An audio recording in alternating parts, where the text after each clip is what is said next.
마태복음 5장 38절에서 마지막 48절 말씀 교독합니다. 또 눈은 눈으로 이는 이로 갚으라 하였다는 것을 너희가 들었으나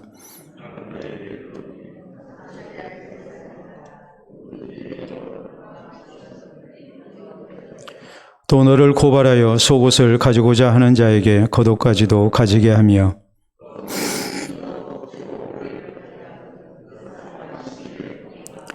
내게 구하는 자에게 주며 내게 꾸고자 하는 자에게 거절하지 말라.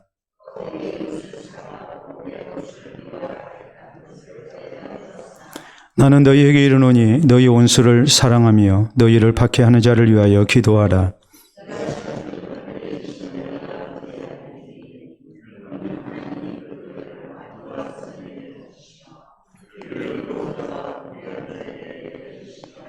너희가 너희를 사랑하는 자를 사랑하며 무슨 상이 있으리요? 세리도 이같이 아니하느냐?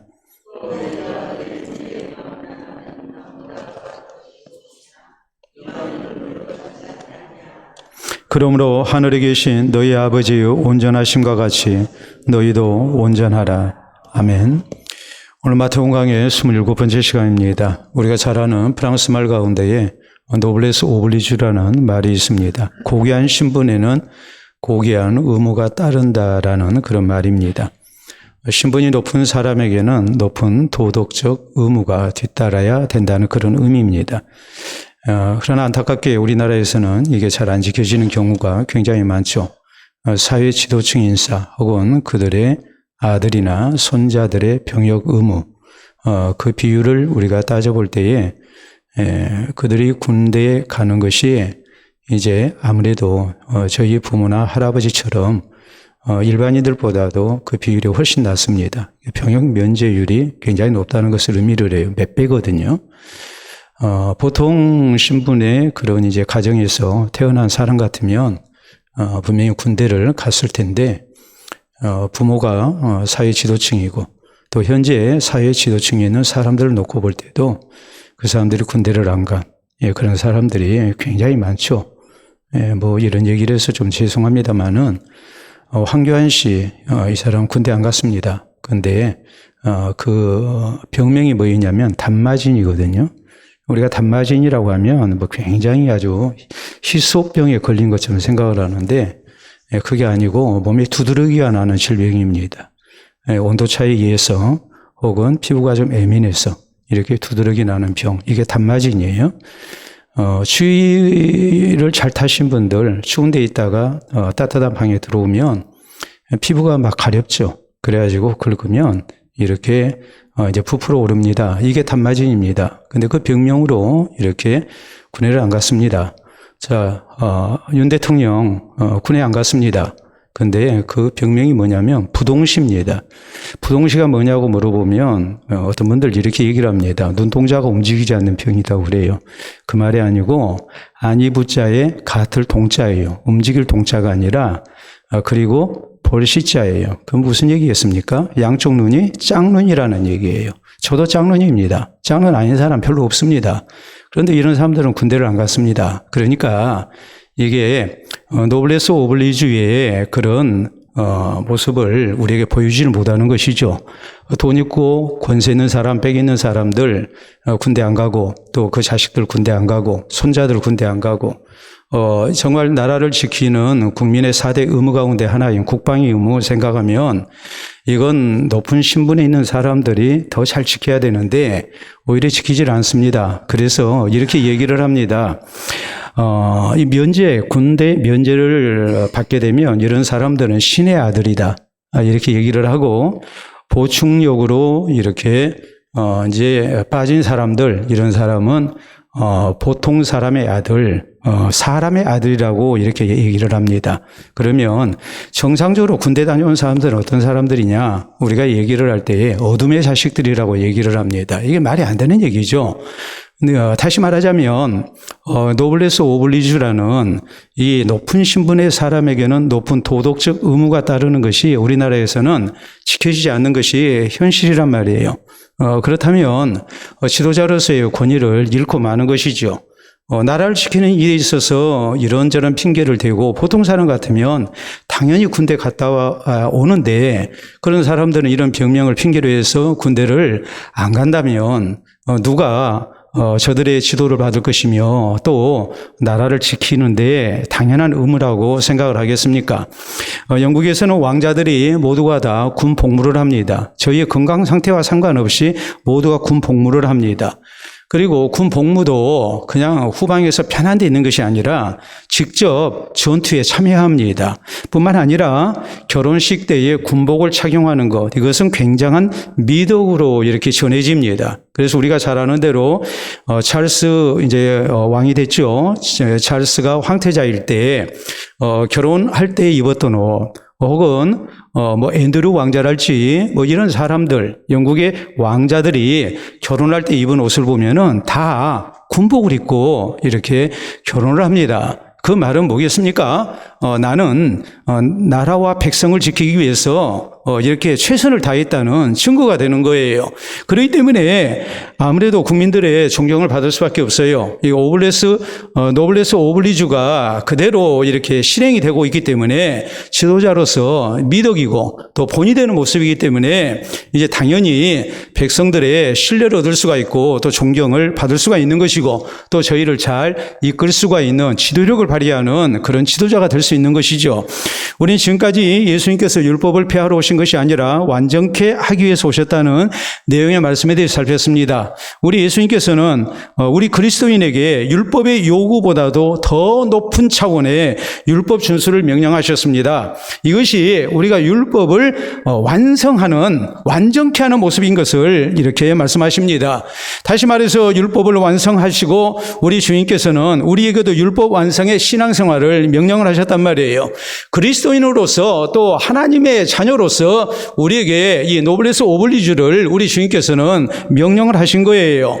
그렇기 때문에 우리 주님께서 이 산상수훈을 통해서 주의 백성들에게 노블레스 오블리주의 그런 신앙을 우리에게 강조를 하고 계시는데 오늘 성경 말씀도 역시 이 범주 안에 속해 있는 내용입니다. 우리가 구원받은 그리스도인으로서 또 하나님의 백성으로서 또 예수 그리스도의 제자로서 우리가 세상 가운데서 어떤 모습으로 살아야 할 것인가, 적어도 세상 사람들보다 불신자들보다도 더 높은 도덕적 의무를 가지고 우리가 그것을 이행하면서 살아야 된다. 이것이 우리 주님께서 오늘 말씀을 통해서 우리에게 주신 소중한 교훈들입니다. 자, 그래서 오늘 성경 말씀은 우리 주님은 우리에게 악한 자를 대적하지 말라고 먼저 말씀을 하십니다. 자, 거기 38절에 있는 말씀 보도록 합니다. 또 눈은 눈으로 이는 이로 갚으라 했다는 것을 너희가 들었으나 라고 말씀합니다. 자, 너희가 들었다.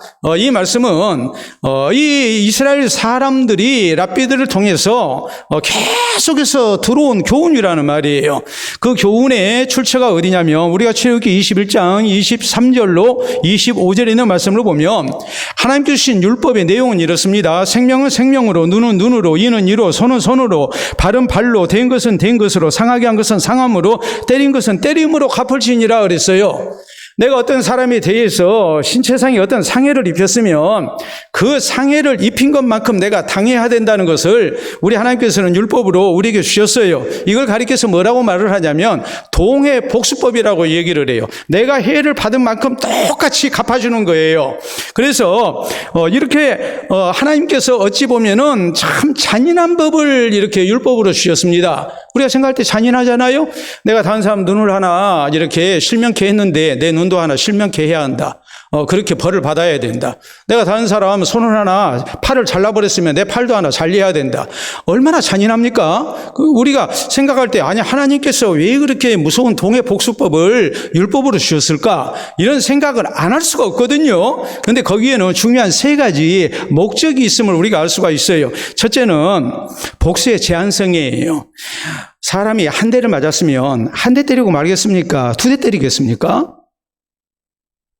돈 빌려줬으면 나중에 돌려받을 때 원금만 받겠어요? 아니면 이자도 기대하겠어요?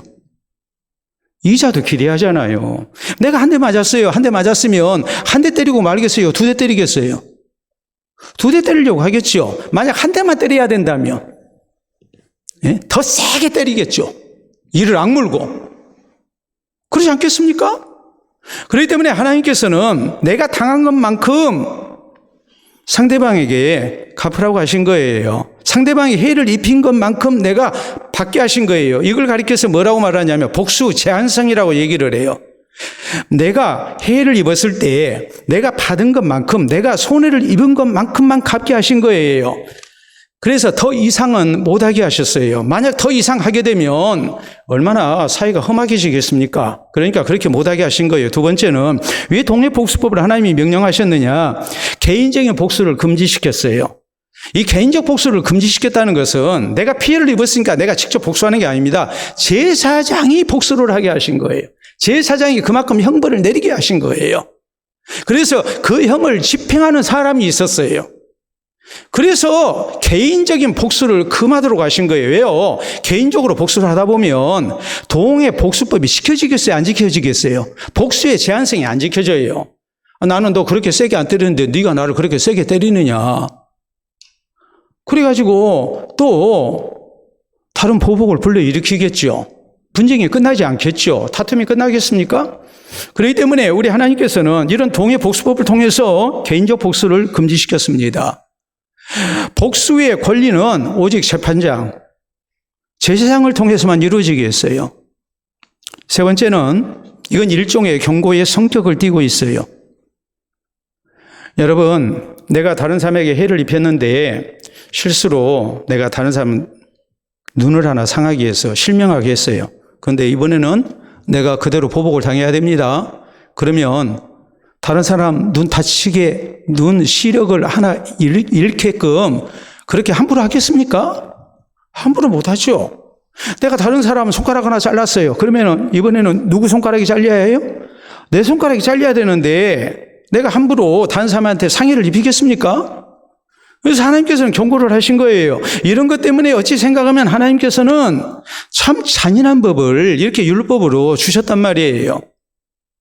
그래서 결국은 모두의 행복을 위해서 이웃 상해는 그만큼 나에게 큰 보복을 그대로 가져온다는 것을 알게 하시고 조심하고 상대방의 생명과 재산을 지키도록 이렇게 하나님께서는 율법으로 주신 거란 말이에요. 근데 우리 예수님께서 39절에 뭐라고 말씀하십니까? 나는 너희에게 이르노니 악한 자를 대적하지 말라. 누구든지 내 오른편 뺨을 치거든 왼편도 돌려대며 라고 말씀을 하십니다. 악한 자 대적하지 마라. 이 말의 의미는 악한 자와 똑같은 방법으로 대항하지 마라는 말입니다. 내가 당한 것만큼 갚으라고 율법은 말씀을 했지만 우리 그리스도인은 그렇게 해서는 안 된다. 똑같게 해서는 안 된다. 그래서 그 신뢰를 이제 39절 하반절부터 이렇게 말씀을 하시죠. 누구든지 내 오른편 뺨을 치거든 왼편도 돌려대며 또 너를 고발하여 속옷을 가지고자 하는 자에게는 겉옷까지도 가지게 하며 또 누구든지 너로 억지로 오리를 가게 하거든 그 사람과 심리를 동행하고 네게 구하는 자에게 주며 네게 구고자 하는 자에게 거절하지 말라라고 말씀을 하시거든요. 자, 동해복수법에 의하면 오른편 뺨을 때리면 나는 어떻게 해야 합니까? 나도 상대방 오른편 뺨을 때려야 됩니다. 근데 오른편 뺨을 때렸다. 여러분, 내 앞에 있는 사람 뺨을 때리면 오른편 뺨을 때릴까요? 왼쪽 뺨을 때릴까요? 여러분이 앞에 있는 사람 뺨을 때린다고 생각해 보세요. 우리가 때린다고 하면 좀 그러니까 내가 맞았다고 생각해 보세요. 앞에 있는 사람이 나를 때렸어요. 내 뺨을 때렸어요. 오른편 뺨을 때렸겠어요? 왼편 뺨을 때렸겠어요? 왼편 뺨을 때리죠. 왼편 뺨을 때리면 더 아프겠죠? 오른손잡이가 앞에 있는 사람 왼편 뺨을 때리는 것과 오른편 뺨을 때리는 것과 어느 쪽이 더 아프겠습니까? 예? 여러분 생각해 보세요. 여러분이 대답 안 하시면 제가 실습을 해야 해요. 둘이 서로 보고 실습을 해야 된다고요. 대답을 잘하세요. 자, 여러분 앞에 있는 사람이 여러분 뺨을 때렸는데 오른편 뺨을 때린 것과 왼편 뺨을 때린 것과 어느 쪽이 더 아프겠어요?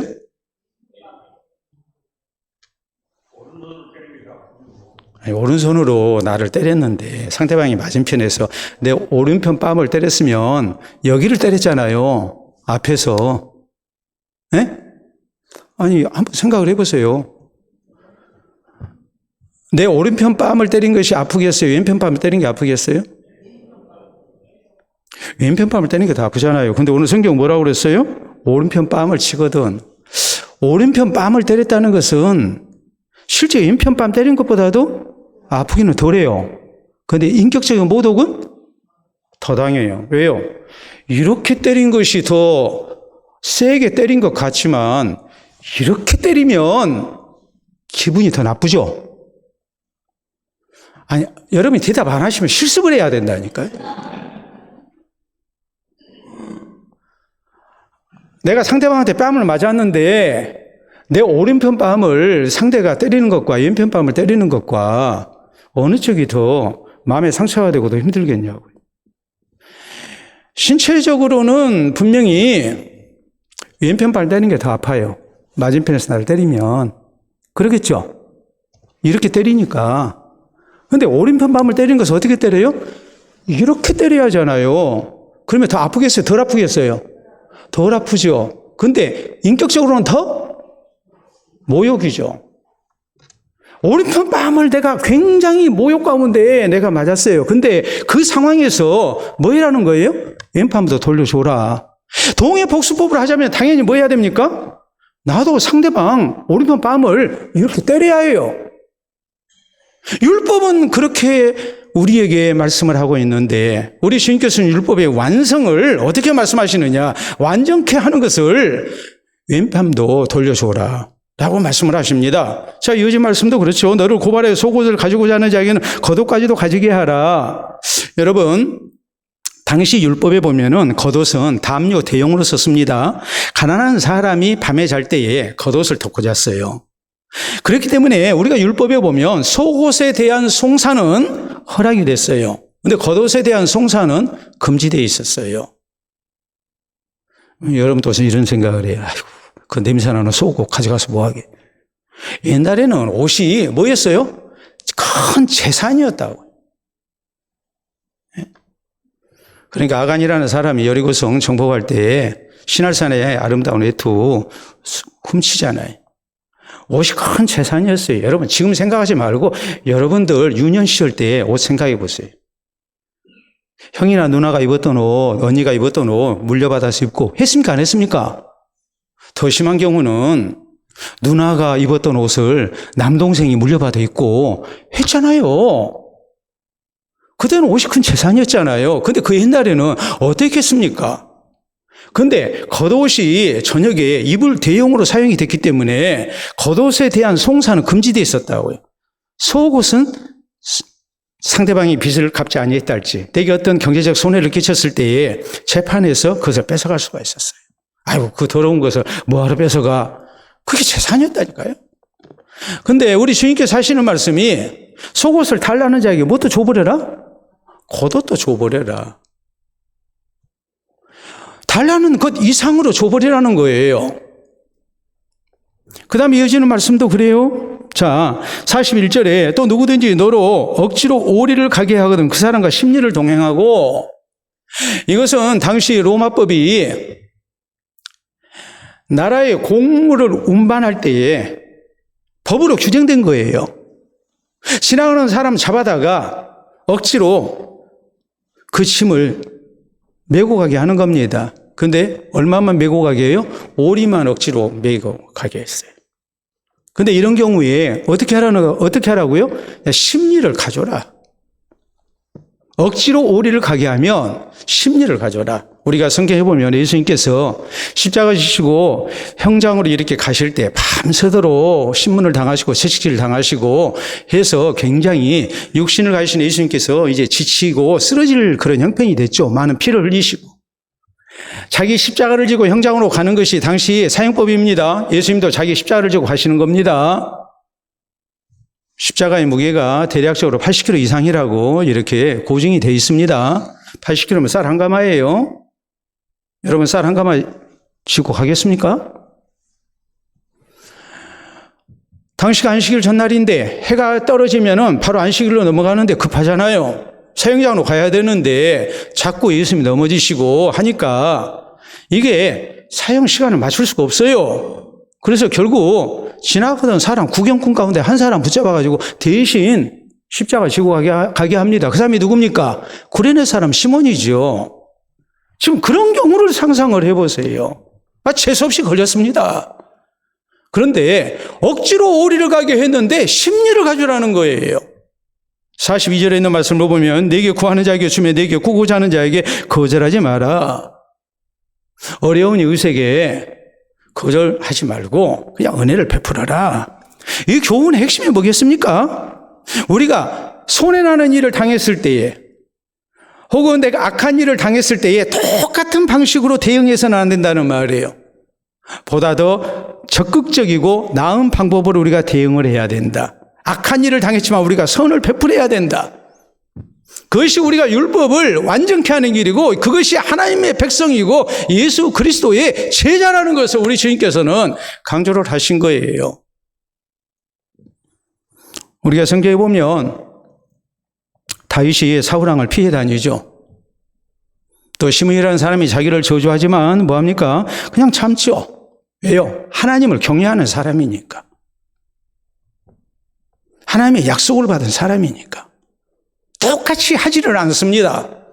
정말 하나님을 경외하고 하나님의 심판을 믿는 사람이고 또 하나님께서 내게 약속하신 것을 믿는 사람이기 때문에 내가 당한 대로 똑같이 안 하는 거예요. 로마서 12장에 있는 말씀을 보면 성경은 우리에게 선으로 악을 이기라라고 말씀을 하세요. 악에게 지지 말고 악에게 지지 않는 방법이 무엇인가? 상대방이 때리니까 맞고만 있는 것이 악에게 지는 모습이 아니고 같이 맞서 싸우면 그게 악에게 지는 거예요. 왜요? 나도 똑같이 악해졌으니까. 그러니까 악에게 지지 않고 선으로 악을 이기라고 말씀을 하시는 겁니다. 진짜 그리스도인이 악한 일에 대하여 대응하는 방법은 뭐가 돼야 되느냐? 똑같아지는 것이 아니라 우리가 선하게 대하는 거예요. 그게 진짜 그리스도인의 모습이고 이기는 거란 말이에요. 여러분, 우리가 잘 아는 대로 간디가 영국 식민지인 조국을 해방시키기 위해서, 독립시키기 위해서 무저항주의를 내세웠습니다. 비폭력 무저항주의거든요. 똑같이 맞서 싸우지 않았어요. 간디는 이것을 뭐라고 얘기했냐면 나는 예수님의 산상수훈에서 배웠다 그랬어요. 우리가 살피는 말씀이 바로 지금 이 대목이거든요. 산상수훈 가운데 이 대목이에요. 폭력은 또 다른 폭력을 가져온다. 그러면서 비폭력은 사람이 보여줄 수 있는 최고의 사랑이자 무기다 그랬어요. 그래서 총 한 방 쏘지 않고 영국의 300년 식민 통치를 끝내게 했습니다. 그리고 그는 인도 독립의 아버지가 됩니다. 비폭력으로 대한다는 것, 이것이 얼마나 위대한 결과를 가져오는가를 우리는 믿어야 해요. 우리가 자꾸 내가 당한 것만큼 갚아줘야 된다. 우리가 그게 잘못한 거거든요. 우리 자식들이 지금이야 이제 그런 일은 좀 드물고 이제 학교에서 학폭위원회가 열려가지고 아이들 싸우는 거 우리 어려서는 그랬잖아요. 아이들은 뭐 하면서 큰다? 싸우면서 큰다고. 학교에서 싸워가지고 얻어 터지고 오면 집에 와서 또 맞아요. 왜요? 바보처럼 맞고 왔다고. 너 어떻게 했냐? 나도 그럼 시급해줬다 그러면 아이고 잘했다 그래요. 우리가 그리스도인이면서 우리가 그럴 때가 많거든요. 근데 우리 예수님은 뭐라고 말씀하셨느냐? 악한 자를 대적하지 말라는 거예요. 저희와 똑같은 사람이 돼서는 안 된다. 선을 베품으로써 악을 이기는 사람이 돼야 된다고 우리에게 말씀하십니다. 이것이 우리가 그리스도인으로서 율법을 완전케 하는 길이라는 것을 우리에게 말씀을 하고 있는 거예요. 두 번째, 우리 주님은 더 나아가서 원수까지도 사랑하라고 우리에게 강조하십니다. 자, 43절 말씀 봅니다. 또 내 이웃을 사랑하고 내 원수를 미워하라 하였다는 것을 너희가 들었으나 그랬어요. 자, 우리가 레위기 19장 18절에 보면 우리 하나님께서 이웃 사랑을 이렇게 명령을 하십니다. 그런데 당시 랍비들이 이 대목을 어떻게 해석을 그랬냐면 우리 이웃은 누구냐? 우리 이웃은 동족 이스라엘만 우리 이웃이고 이방인은 이웃이 아니고 원수다고 했어요. 그래서 성경을 편의적으로 해석을 한 거예요. 하나님께서 우리 민족을 선택하셨기 때문에 이 잘못된 선민 사상 속에서 같은 이스라엘 백성만 이웃이고 이스라엘 백성이 아닌 사람들은 다 원수라고 이렇게 되어 있어요. 그렇기 때문에 내 이웃을 사랑하고 내 원수를 미워하라 했다는 것을 너희가 들었으나 동족 이스라엘은 사랑하고 우리 이웃이니까 이방인은 사랑해야 해요? 안 해야 해요? 안 해야 해요. 미워해야 해요. 너희가 이렇게 가르침을 받았지만 44절에 나는 너희에게 이르노니 너희 원수를 사랑하며 너희를 박해하는 자를 위하여 기도하라라고 말씀하십니다. 여기 원수는 누구라고 그랬어요? 이방인들. 이방인들도 뭐하고? 사랑하고. 너희 원수나 박해하는 자도 뭐하고? 사랑하고 위에서 기도해라. 이 말은 누구에게든지 사랑과 자비를 베풀며 살아라는 말씀이에요. 우리가 사랑해야 할 대상을 우리 주님께서는 포괄적으로 무한대로 이렇게 정하신 겁니다. 율법을 잘못 해석해 가지고 하나님께서 이웃을 사랑하라 하신 이 말씀을 저희가 어떻게 교육을 받았냐면 우리 동족 이스라엘만 이웃이다 그랬는데 당시 원수라고 생각했던 이방인들까지도 또 직접적으로 내게 원수된 사람도 우리는 뭐 해야 하고 사랑해야 하고 위에서 기도해 줘야 된다라고 우리 주님께서는 우리의 이웃 사랑의 범위를 무한대로 넓혀버리신 거예요. 이것이 진짜 이웃 사랑이라는 것을 말씀을 하신 거예요. 그렇기 때문에 우리 예수님께서 십자가상에서 죽으실 때 뭐라고 그럽니까? 아버지여 저들을 사하여 주시옵소서. 자기들이 하는 것을 모릅니다. 스데반이 순교 때 뭐라고 또 기도합니까? 이 죄를 저들에게 돌리지 마소서 그러죠. 이게 우리 주님의 가르침이에요. 랍비들의 가르침이 아니에요. 우리가 잘 아는 대로 제네바 협약이라는 것이 있습니다. 1864년 그리고 1899년, 1929년, 1949년 제1차, 2차, 3차, 4차 제네바 협약이 이루어졌습니다. 제네바 협약은 다른 게 아니고 전쟁이 일어났을 때에 부상자나 병자나 조난자나 포로를 어떻게 대우할 것인가. 그리고 전쟁 때 민간인은 보호해야 한다는 원칙이에요. 근데 인도주의 원칙에 의해서 적이라 할지라도 뭐 해줘야 하고 치료해줘야 하고 구조해야 하고 뭐 해야 된다? 보호해줘야 된다. 이것이 제네바 협약이에요. 여러분 인도적 차원에서 나온 협약인데 이 제네바 협약을 만든 나라들이 어떤 나라인 줄 아세요? 기독교 문명권에 있는 유럽 국가들이에요.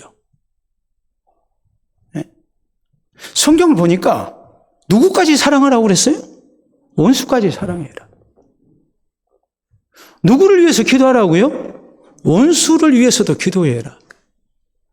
그러니까 기독교 문명권에 있는 유럽 국가들이 이 제네바 협약을 통해서 여러분 전쟁이라는 것은 상대를 죽이지 않으면 내가 죽어야 해요. 그게 전쟁이잖아요. 근데 그런 전쟁 속에서도 병자나 포로나 민간인은 부상자는 똑같이 대우를 해줘야 된다는 거예요. 지켜줘야 된다는 거예요. 구조해주고 치료해줘야 하고. 이것이 기독교 정신에 근거한 협약으로, 국제협약으로 우리에게 오늘날까지 유효하게 적용이 되고 있는 겁니다.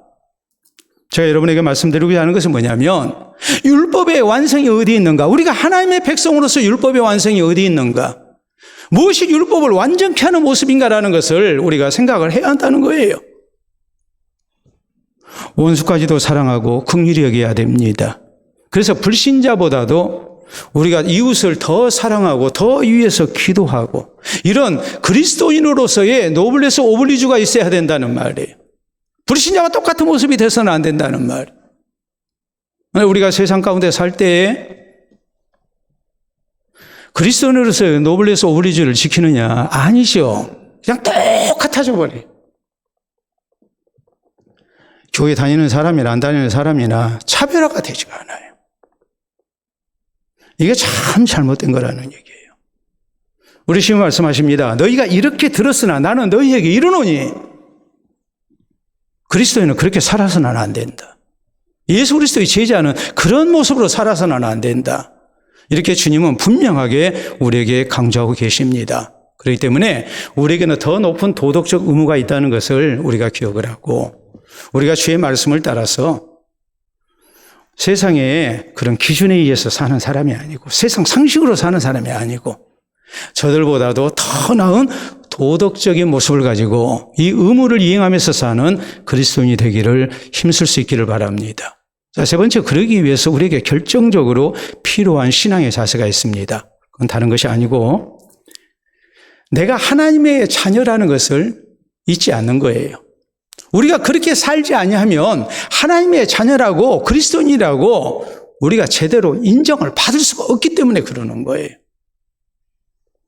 자, 거기 45절 말씀 봅니다. 이같이 한 자가 하늘에 계신 너희 아버지의 아들이 되리니 이는 하나님이 그 해를 악인과 선인에게 비추시며 비를 의로운 자와 불의한 자에게 내려주심이라 라고 말씀하십니다. 자, 하나님께서 햇빛을 악인과 선인에게 비추시고 비를 의로운 자와 불의한 자에게 내려주시는 것, 이것을 뭐라고 얘기하냐면 하나님의 일반 은총이라고 말을 합니다. 하나님의 은총은 크게 두 가지로 이렇게 구분이 됩니다. 하나는 일반 은총, 또 하나는 일반 은총이 있으면 뭐가 있을까요? 특별 은총이라는 게 있겠죠. 그러겠죠? 네. 일반 은총은 뭐냐면 불신자들에게까지 모든 인생들에게 공평하게 주시는 하나님의 은혜예요. 똑같이 햇빛을 비춰주시고 똑같이 비도 주시고 우리가 그럴 때 있잖아요. 아니, 하나님께서 모내철이 됐을 때 그리스도인 논에만 뭐가 오고? 비가 오고 불신자 옆에 있는 논에는 비가 안 오고 하면은 얼마나 전도가 잘 되겠습니까? 우리가 그런 생각 할 때가 있어요, 없어요? 있잖아요. 교통사고를 당했는데 다 이리 깨지고 저리 깨지고 다쳤는데 교회 다니는 사람만 하나도 안 다쳤어요. 얼마나 좋겠어요. 그 마을에 불이 붙었는데 교회 다니는 사람 집에는 불이 안 붙었다. 얼마나 좋겠습니까? 전도가 얼마나 잘 되겠어요. 네, 하나님께서 내신 모든 피조물들이 기본적인 생존을 해나갈 수 있도록 해와 비를 모두에게 선인이고 악인이고 모두에게 주셨습니다. 이걸 가리켜서 하나님의 일반 은총이라고 말을 합니다. 하나님의 특별 은총은 뭐냐? 우리 예수님 구주를 믿도록 성령의 감동하심을 주셨잖아요. 이건 아무에게나 주신 게 아니에요. 이 하나님의 특별 은총을 소홀히 여기게 되면 자꾸 잘 산 불신자만 동경합니다. 그리고 말합니다.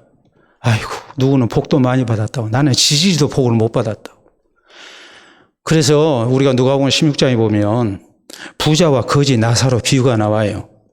그래서 이 땅에서 부자로 살겠습니까? 거지 나사로로 살겠습니까? 하면 욕심이 발동하죠. 이 땅에서는 누구처럼 살고 부자처럼 살고 죽어서는 누구처럼 나사로처럼 천국 가기를 원해요. 좀 속된 말로요.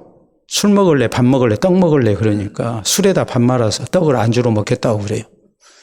그런 욕심이 우리한테 있거든요. 근데 우리는 일반적인 은총을 사모하는 사람이 돼야 될까요? 특별한 은총을 사모하는 사람이 돼야 될까요?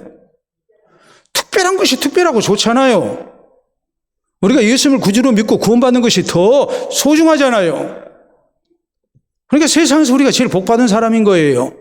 근데 자꾸 일반 은총만 생각하는 거예요. 일반 은총은 있다고도 없어져요. 그러나 특별 은총은 돈 주고도 살 수 없는 거고 특별 은총은 한 번 주어지면 하나님이 뺏어가지 않습니다. 그러니까 얼마나 소중한 복입니까? 근데 중요한 게 뭐냐면 우리 하나님께서 악인도 사랑하고 계신다는 사실이에요.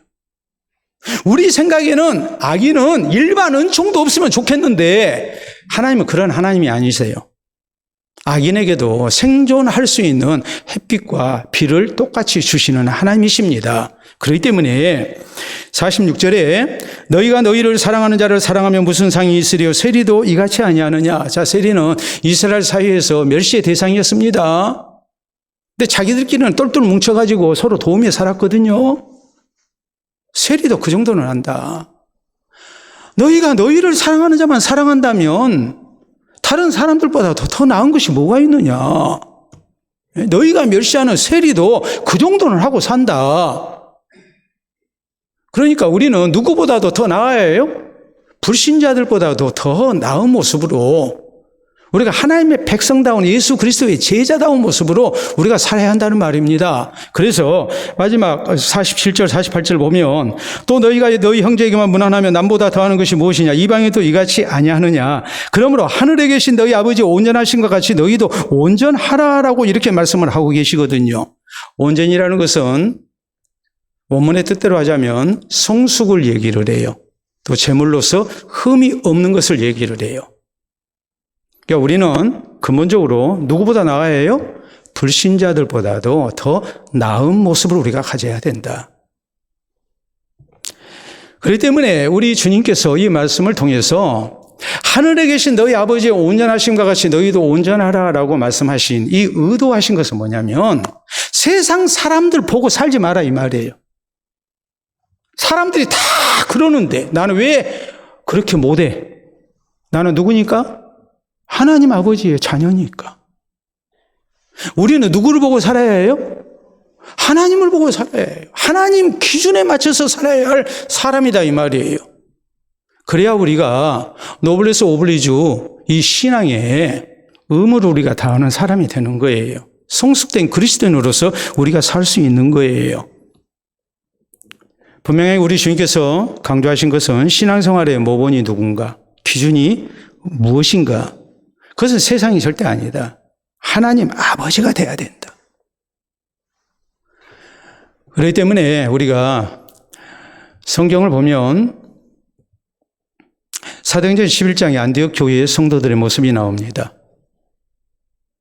저희가 1년 동안 바울과 바나바를 통해서 하나님의 말씀을 배웠습니다.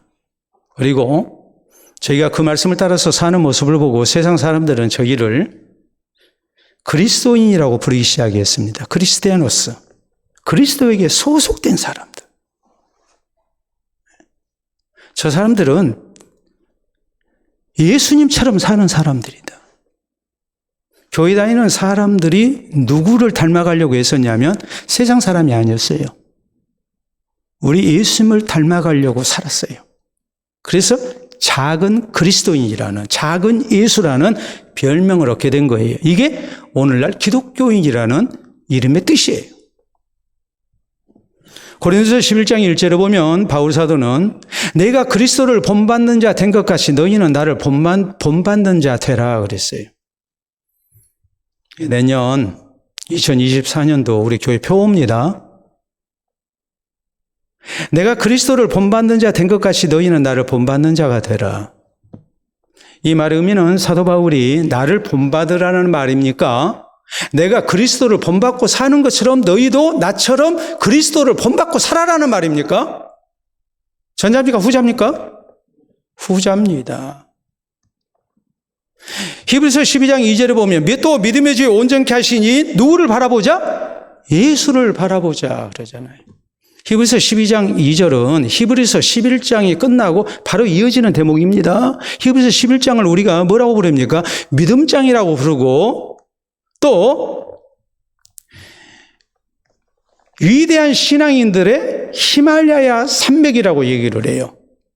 아주 신앙이 좋은 믿음의 선진들의 모습을 우리에게 아벨부터 시작해가지고 이름 없는 무명의 성도들까지 쭉 보여주고 있잖아요. 거기 아벨이 나오고 노아가 나오고 에녹이 나오고 노아가 나오고 또 뭐 아브라함, 이삭, 야곱, 또 요셉, 모세 그냥 뭐 많은 믿음의 위대한 사람들이 나오잖아요. 근데 이 사람들 완벽한 사람이 있었느냐? 아니에요. 다 인간적인 결점이 있었고 잘못이 있었습니다. 이런 사람들을 많이 소개하고 난 다음에, 그래서 우리가 히브리서 11장을 뭐라고 부릅니까? 믿음장이라고 부르죠. 바로 이어서 히브리서 12장 2절에 또 믿음의 주요 온전케 하시니 누구를 바라보자? 예수를 바라보자. 우리 신앙생활에 신앙의 대상은 예수님이시고 우리가 본받아야 할 대상은 누구라는 말이에요? 예수님이라는 말이에요. 예수님 본받고 살아라. 하늘에 계신 너희 아버지의 온전하심과 같이 너희도 온전하라.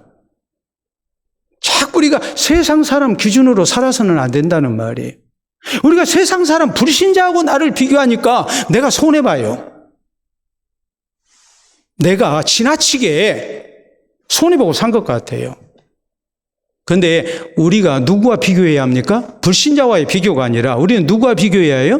그리스도와 비교해야 되고 하나님과 비교를 해야 해요. 하늘에 계신 너희 아버지의 온전하심과 같이 너희도 온전하라. 믿음의 주 온전케 하시니 예수를 바라보자. 내가 그리스도를 본받는 자 된 것 같이 너희는 나를 본받는 자가 되라. 예수님을 본받고 사는 그리스도인이 되어야 된다는 말입니다. 자식은 누구를 닮을까요? 부모를 닮죠. 부모 닮습니까? 안 닮습니까? 어려서는 안 닮은 것 같아도 나이 들어가면 닮아요. 그러니까 나중에 부모님이 한 80세 넘으셔가지고 돌아가시고 나면 여러분들 영정사진 안 찍어도 돼요. 그냥 부모님 사진 이렇게 갖다 놔도 그냥 그런갑다 그래요, 사람들이. 비슷해요, 보면. 예? 여러분들 20년, 30년 후의 모습이 딱 그려집니다. 사진으로 볼까요? 부모와 자식이 닮는지 안 닮는지. 저 남남일까요? 아빠하고 자식일까요? 예? 남남인 것 같아요? 아빠하고 자식인 것 같아요? 뭐 호적 봤습니까? 하는 거 보니까 그러잖아요. 다음 사진. 아빠하고 자식 같아요? 남남 같아요? 다음 사진 보도록 하겠습니다. 저 눈빛이 가는 걸 알지. 저 하는 거 보세요. 똑같잖아요. 네? 또 다음 사진 봐보세요. 똑같잖아요. 저걸 다 보면은 아, 내 자식이 틀림없구나 그러겠죠. 남들이 보더라도 아, 빼다 박았네. 똑같네. 그에 비해 그 자식이네. 얘기하겠어요? 안 하겠어요? 하잖아요. 마찬가지로 우리 성도는 우리 언행이 누구를 닮아야 합니까? 예수님을 닮아야 되고 하나님 아버지를 닮아야 해요. 그래야 하나님의 백성 예수 그리스도의 제자라고 우리가 인정을 받을 수 있는 거란 말이에요. 우리는 자꾸 비교 대상을 누구한테 두냐면 불신자한테 둬요. 교회 안에 어떤 다른 사람에게 둬요. 예? 저한테도 안 둬요. 나나 여러분이나 마찬가지니까. 내가 만약에 조금 나은 부분이 있으면 목사님이니까 그러지. 그냥 그래버려요. 근데 누구와 비교를 하라고요? 하나님과 비교를 하라는 거예요. 예수님과 비교를 하라는 거예요.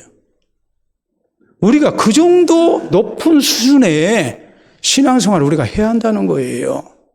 나를 닮아야 된다고 우리 주님은 말씀을 하신 거예요. 하나님을 닮아야 된다고. 하늘에 계신 너희 아버지의 온전하심과 같이 너희도 온전하라. 원문의 뜻은 하나도 흠이 없는 재물을 의미한다니까요. 우리는 사람이니까 하나님처럼 될 수 없어. 맞죠? 정말 신벗고 뛰어도 못 따라갑니다. 예? 그런데 우리 주님은 그렇게 수준을 높여서 말씀을 하셨습니다. 그만큼 우리의 신앙이 성숙된 모습으로 그리스도를 닮아가는 모습으로 하나님의 뜻을 따라서 사는 모습이 당연히 되어야 된다는 말이에요. 그래서 누가 보더라도 저 사람은 누구다? 하나님의 자녀들이다. 저 사람은 진짜 그리스도인이다 라는 인정을 받는 모습이 돼야 된다고 우리 주님께서는 명령을 하신 거예요. 신앙적으로 이런 말이 있습니다. 선을 악으로 갚는 것은 마귀적이다. 선을 악으로 갚았어요. 악을 악으로 갚는 것은 동물적이다. 선을 선으로 갚는 것은 뭐일 것 같아요? 인간적이다. 선을 선으로 갚으면 아 사람이 됐네 그러잖아요. 그럽니까 안 그럽니까? 인간적이에요. 근데 악을 선으로 갚는 것은 뭐냐? 뭐라고 할까요? 신적이다라고 얘기를 해요. 신적. 신을 닮는 모습이다. 이 말이에요. 우리를 얘기하자면 하나님의 자녀다운 모습이라는 말이에요.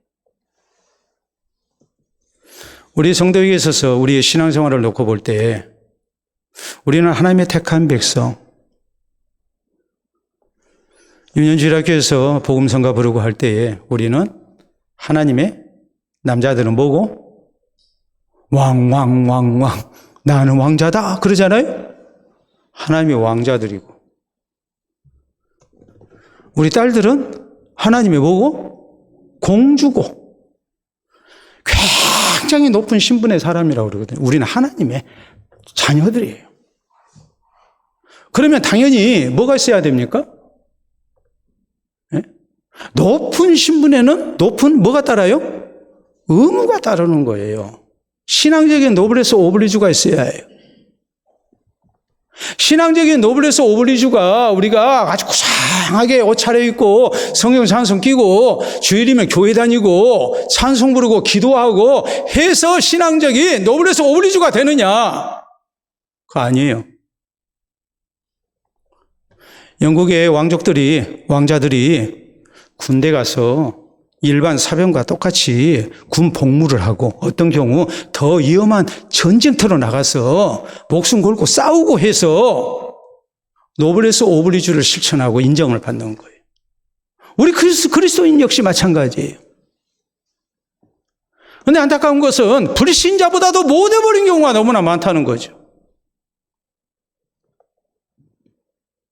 불신자보다도 훨씬 더 높은 도덕적인 삶을 통해서 우리가 인정을 받아야 되는데 우리가 그리하지 못해서 하나님께 너무 죄스럽고 그리스도인이 세상 가운데서 칭송듣지 못하는 그리고 전도가 막혀버리는 안타까운 현실을 우리가 맡고 있는 것이 참으로 죄스러운 일이죠. 오늘 우리가 그리스도인으로서 신앙적인 노블레스 오블리주를 실천하는 길이 무엇이겠습니까? 오늘 성경 우리 예수님은 우리에게 뭐라고 말씀하십니까? 악한 자 대적하지 마라. 세상을 살다 보면 억울한 일도 당하고 손해보는 일도 당하고 할 텐데 저들과 똑같은 사람 되지 마라. 선을 베품으로써 악에게 치지 말고 악을 이기는 사람이 되라. 악을 악으로 갚는 것이 악에게 치지 않는 것이 아니에요. 악을 선으로 갚아야 악에게 지지 않고 악을 이기는 거예요. 우리 주님 그렇게 말씀하십니다. 또 주님 뭐라고 말씀하십니까? 원수까지도 사랑해라. 저희 긍휼히 여기고 사랑하고 위해서 기도해 줘라. 하나님 아버지를 본받아서 온전해지기를 힘쓰라. 우리 신앙의 비교 대상은 절대 불신자가 아니에요. 교회 안에 누구가 아니에요. 목회자도 아니에요. 누가 돼야 됩니까? 하나님이 돼야 되고 예수님이 되어야 돼요. 그래야 우리가 신앙생활을 바로 할 수 있어요. 그래서 진실되게 이웃을 사랑하고 불신자보다도 더 나은 모습으로 우리가 이웃을 사랑하는 가운데 하나님의 자녀로 인정받는 우리 모두가 될 수 있기를 바랍니다. 기도합니다. 우리가 교회에서는 하나님의 말씀 듣고 또 마음속으로 아멘하고 입술로 아멘하지만 막상 현실 세계에서는 교회라는 거 숨기고 불신자와 똑같이 행할 때가 참 많습니다. 이제 하나님 앞에 우리가 진실되게 고백해야 됩니다. 불신자보다도 더 나은 모습에 신앙적인 노블레스 오블리주가 있는 하나님의 백성다운 하나님의 자녀다운 모습으로 살게노라고 오늘 주께서 우리에게 주신 말씀 기억하면서 기도하시길 바랍니다.